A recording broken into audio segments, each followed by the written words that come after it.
আপনারা দেখতে পাচ্ছেন যে ধান, পুরানা ধান, আর এটা হয়েছে বালি দিয়ে ধান আর বালি দিয়ে আমরা খই কী করে বানাতে সেটাই দেখাবো। আসসালামু আলাইকুম প্রিয় বন্ধুরা, আপনারা কেমন আছেন? আমি আপনাদের মাঝে নতুন আরেকটি রেসিপি নিয়ে এসেছি। রেসিপি চেয়েছি ধান দিয়ে খই বানাবো কী করে, যেমন দেখেন। প্রথম চুলাতে একটা কড়াই বসিয়ে দিয়েছি, তাহলে এই বালিগুলা প্রথমে দিয়ে দিব গরম হওয়ার জন্য।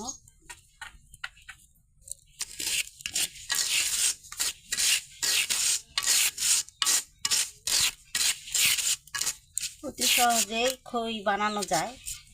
এটা আমি স্পেশালি রমজানের জন্যই করব।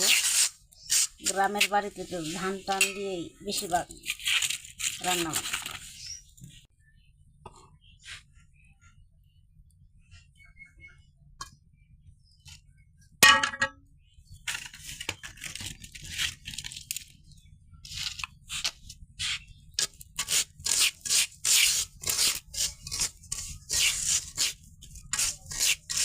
এইভাবে বালিটা একটু ভেজে নেব, আর গরম হয়ে যাবে।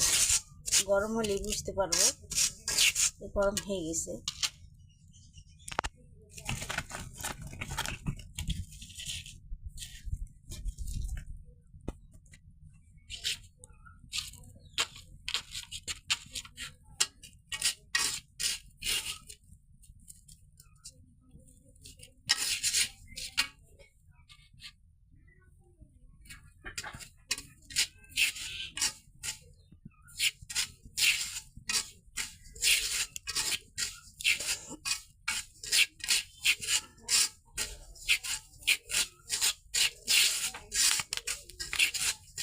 এই খই ভেজেছি তো,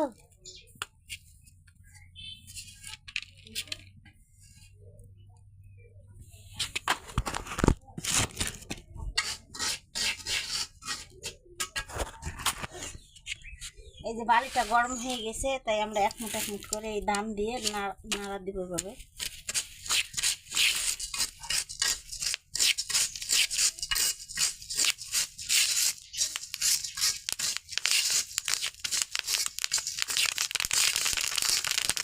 কত সুন্দর হচ্ছে।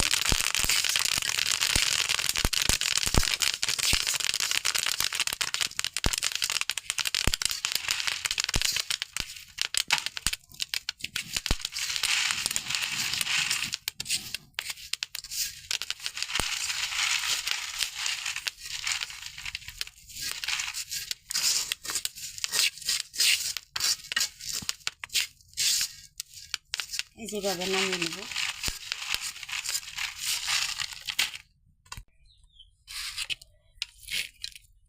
ধানটা আমরা অল্পই দিব আর জালটা অল্প দিব।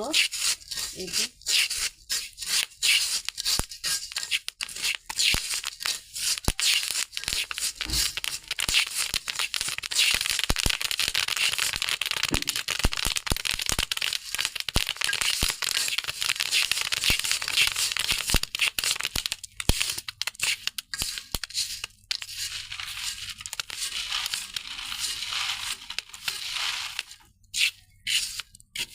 এইভাবে নামিয়ে নিতে হবে।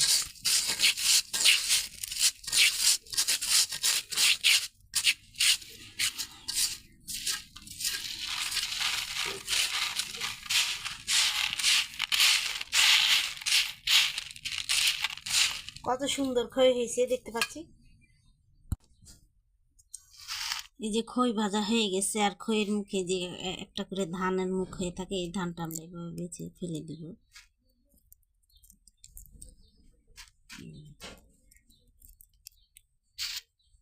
ভালো করে ধানটা একটু বেছে নিব। খেতেও টেস্টি, এটাতে কিছুই প্রয়োজন নাই। দই আর খই খেতে রমজান মাসে খুবই ভালো, পেটের জন্য, স্বাস্থ্যের জন্য।